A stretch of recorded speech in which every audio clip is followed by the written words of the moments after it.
Respected Vice Chancellor, Lucknow University, Professor Alok Kumar Rai sir, Professor AP Singh sir, Indraprastha University, Delhi,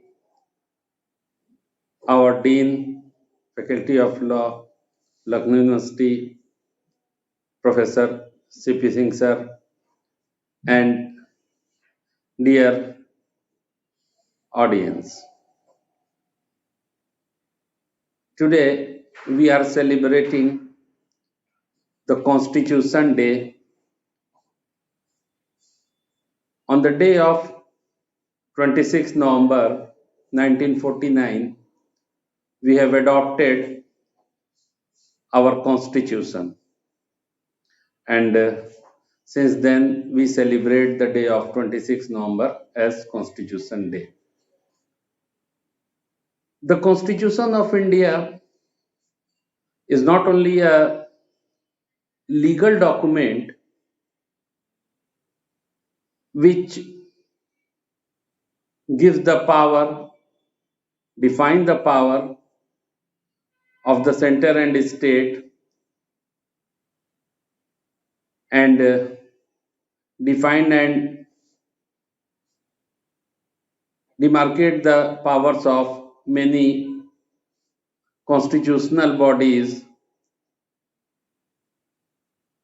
It is basically a social document which contain in itself the aspirations of people and assure the citizen of India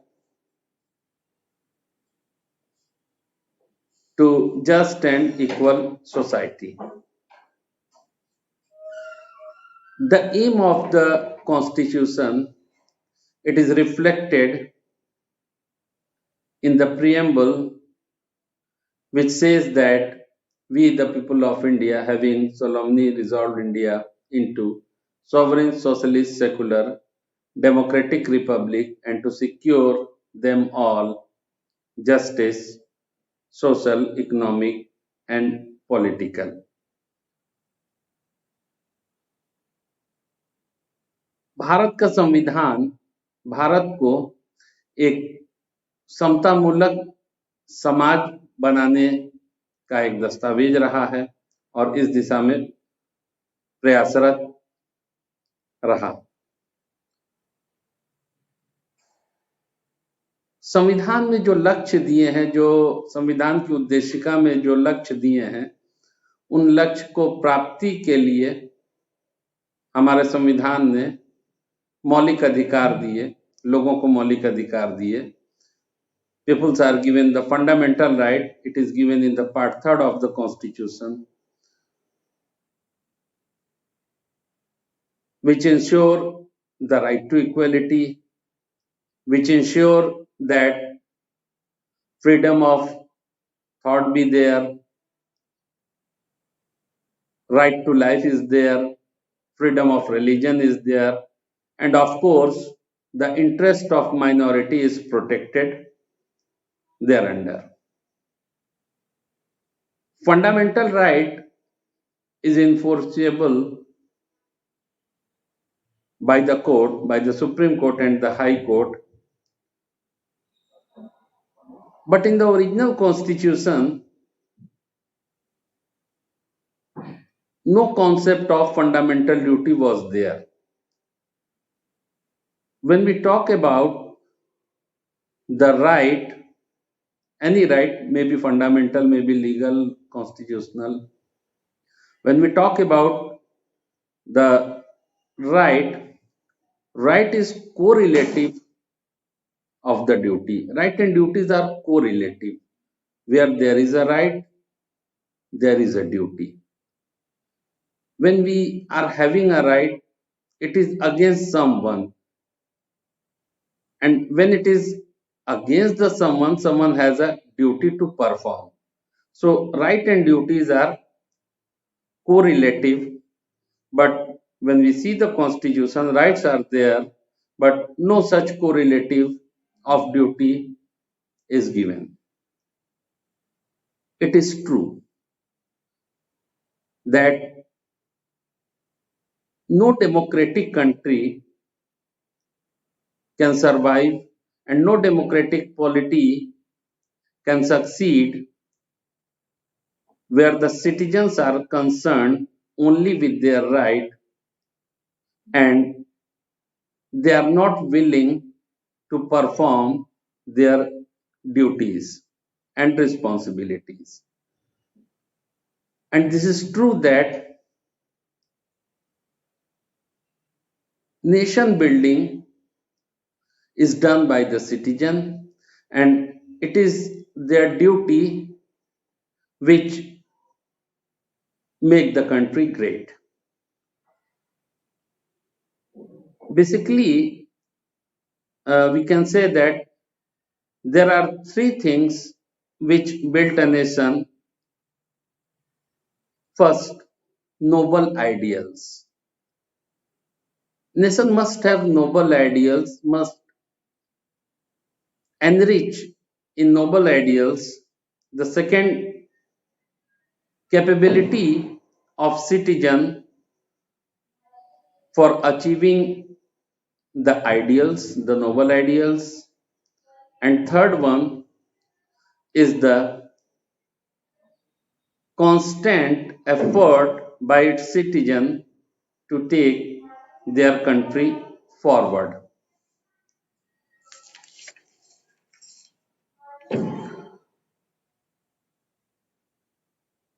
Many philosophers, right from the beginning, right from the civilization, they have emphasis on the duty. Even our father of nation, Mahatma Gandhi, has said once that the true source of right is the duty. If we all discharge our duty, right will not be far to seek. Even before the Mahatma Gandhi, Plato connected the concept of justice with that of duty. And according to Plato, justice is nothing but the performance of the duty. If we are performing our duty, we are doing just. And if we are not performing our duty, we are causing unjust. And in a series of the philosopher, we must quote the Auguste Comte and Duguid, who talked about the importance of duty, and according to them, the only right which a person can have is to perform his duty. The Indian tradition, our culture, our civilization, and our social order in ancient time that has been based upon duty. When we go through the religious text, the Vedas, the Varnashram, and even the Gita, we found the importance of duty. In Gita, it is said that Karmande Vadikaraste Mafaleshu Kadachana. Do your duty, do your karma. And according to our religious belief, that it is our karma which determine the rebirth. And according to Varnashram, it is a duty which is decided and it is expected by the people to perform their duty.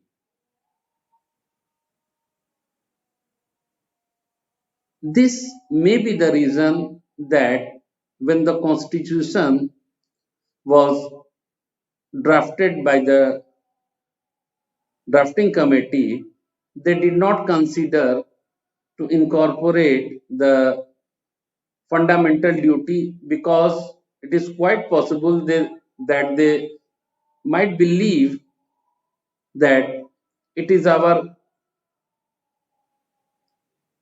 religious belief, it is in our tradition that we are used to follow the duty. So perhaps the absence of fundamental duty in the original constitution may be willful omission, that it was expected by them that we all are supposed to perform the duty and it need not to mention specifically. शायद यही कारण रहा होगा कि उन्होंने कर्तव्य को बाध्यकारी नहीं बनाया और किसी मौलिक कर्तव्य का उल्लेख नहीं किया, क्योंकि कर्तव्य प्रधान हमारी परंपरा रही, हमारी संस्कृति रही, हमारा धर्म रहा और हमारी जो धरोहर है, जो सभ्यता है, वो कर्तव्य प्रधान रही। हमारा जो सामाजिक ताना बाना रहा वो कर्तव्य प्रधान रहा। लेकिन संविधान के बनने के बाद लगभग 25 वर्ष बीतने के बाद ऐसी आवश्यकता महसूस हुई कि हम जिस कर्तव्य की अपेक्षा अपने नागरिकों से कर रहे थे वो शायद पूरी नहीं हो रही है। So it was thought that the citizen of India, they are not performing their duty, they are much inclined towards their right, and this was causing imbalance between the correlation of right and duty. ये अधिकार और कर्तव्य में एक असंतुलन स्थापित हो रहा था और हम अधिकार और सिर्फ अधिकार की चर्चा और बात करते रहे, मांग करते रहे, वो मिलता रहा, कर्तव्य कहीं ना कहीं पीछे होता चला गया और कहीं ना कहीं हमें उसकी आवश्यकता महसूस हुई।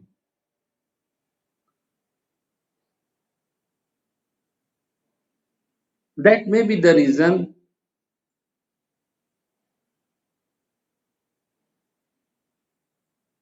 हमारी संसद ने 42वां संविधान संशोधन लाया और 42वें संविधान संशोधन के माध्यम से एक नए अध्याय जोड़े गए 51A, जिसमें 10 मौलिक कर्तव्य जोड़े गए।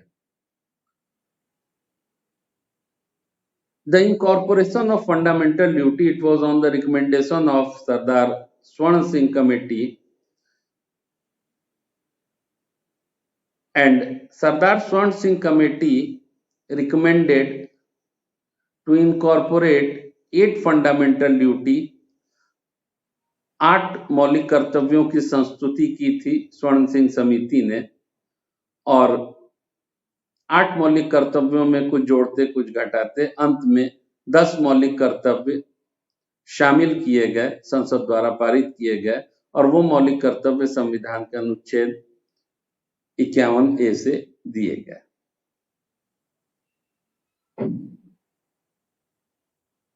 यूं तो मौलिक कर्तव्य बाध्यकारी नहीं है जैसे मूल अधिकार है, लेकिन मौलिक कर्तव्य को बाध्यकारी बनाया जा सकता है। However, it is not enforceable directly, but it can be enforced through making the law. हम मूल कर्तव्य को कानून बना के उसको बाध्यकारी बना सकते हैं, उसे लागू करा सकते हैं। सीधे मौलिक कर्तव्य लागू नहीं होता है।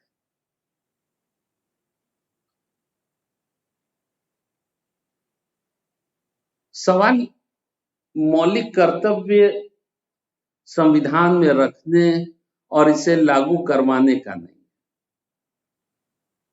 सवाल इससे बड़ा है, और सवाल इससे बड़ा यह है कि क्या हमें कर्तव्यों के प्रति बोध नहीं है? क्या कर्तव्यों को हमें लागू करवाना पड़ रहा है? ये एक बड़ा सवाल है, और बड़ा इसलिए कि संविधान में तो सिर्फ 10 मौलिक कर्तव्य हैं। हालांकि 86th अमेंडमेंट से 2002 में एक 11वां मौलिक कर्तव्य जोड़ा गया, जो माता पिता के कर्तव्य के रूप में है कि वो अपने बच्चों को शिक्षा के लिए प्रेरित करेंगे, भेजेंगे। तो वर्तमान में 11 मौलिक कर्तव्य है। सवाल उन 11 मौलिक कर्तव्य का नहीं, बहुत से कर्तव्य हमारे ऐसे हैं, अपरिहार्य हैं, जो हमें पूरा करना है, जो हमें करना चाहिए और हम उन्हें नहीं कर रहे हैं। कर्तव्यों को लागू करने के लिए कानून बनाना पड़े और नागरिकों को बाध्य करना पड़े, ये निराशा का विषय। It is very disappointing that law has to enforce the duty. हम इतने उच्च आदर्शों को समेटे हुए हैं, इतने उच्च आदर्शों का इतिहास हमारा रहा है कि हमें कर्तव्यों को लागू करने के लिए किसी कानून की आवश्यकता नहीं है, ये स्वप्रेरित होना चाहिए। और जितना हम कर्तव्यों के प्रति सजग रहेंगे, जितना हम कर्तव्यों के प्रति जागरूक रहेंगे और इसका पालन सुनिश्चित करेंगे, मेरा मानना है कि व्यक्तिगत उन्नति, सामाजिक उन्नति और पूरे राष्ट्र की उन्नति होती चली जाएगी। और कोई भी राष्ट्र जिसको हम विकसित राष्ट्र कहते हैं, महान देश कहते हैं, बड़ा राष्ट्र कहते हैं, वो वहां के नागरिकों के अधिकारों से नहीं बनता है। हम यदि देखें तो वहां हमें एक अनुशासन दिखाई देगा, एक कर्तव्य बोध हर एक नागरिक का दिखाई देगा। जो कर्तव्य बोध है वो उस समाज के प्रति है, उस राष्ट्र के प्रति है। तो ये कर्तव्य बोध और कर्तव्य परायणता किसी देश के विकास में सहायक होती है और कर्तव्यों के आधार पे ही किसी देश का विकास होता है, सर्वांगीण विकास होता है। दूसरी बात, ये जो मौलिक कर्तव्य जोड़े गए संविधान में, ये नहीं भी जोड़े जाते तो क्या हम कर्तव्य विहीनता की तरफ जाते?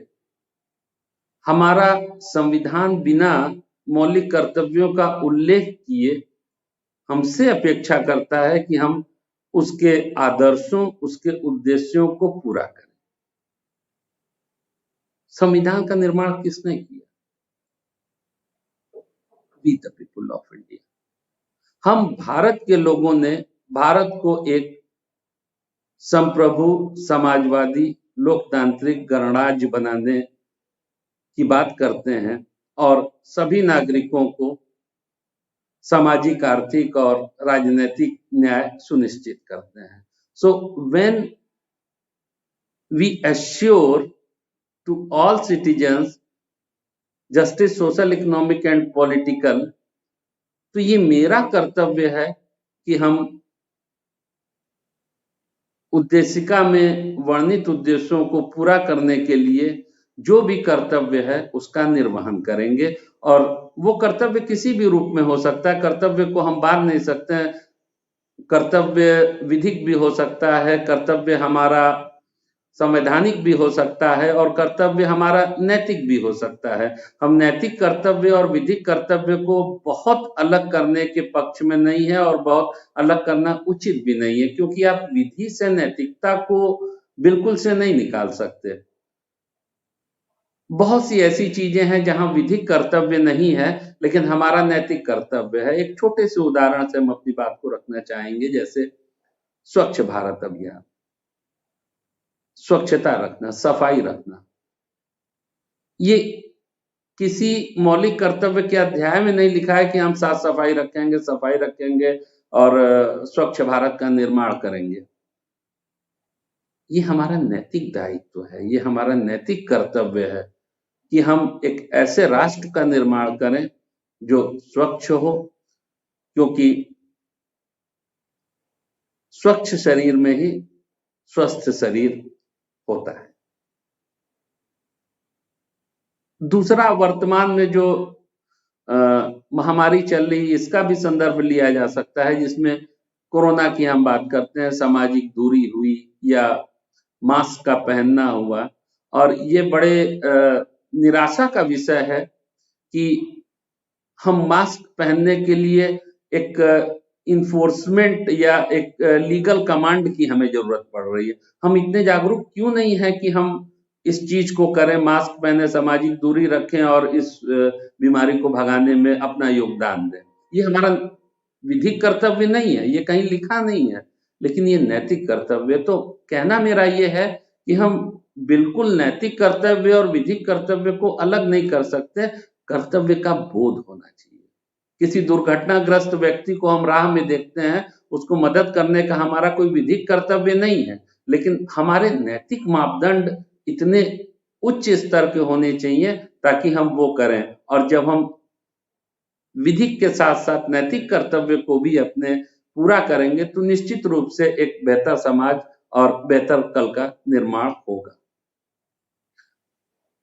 संविधान दिवस के अवसर पे मैं इस संक्षिप्त वक्तव्य में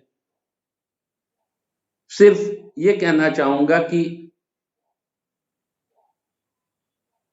हमें कर्तव्य परायण होना, और ये सच है, ये सत्य है कि यदि हर व्यक्ति अपना कर्तव्य करे तो हमें किसी भी प्रकार के अधिकार की जरूरत नहीं होगी, सारी चीजें हो जाएंगी। जैसे इक्वलिटी, समानता, हम विभेद ना करें, हम अस्पृश्यता का व्यवहार न करें, तो अपने आप समानता है, फिर असमानता कहां रहेगी। तो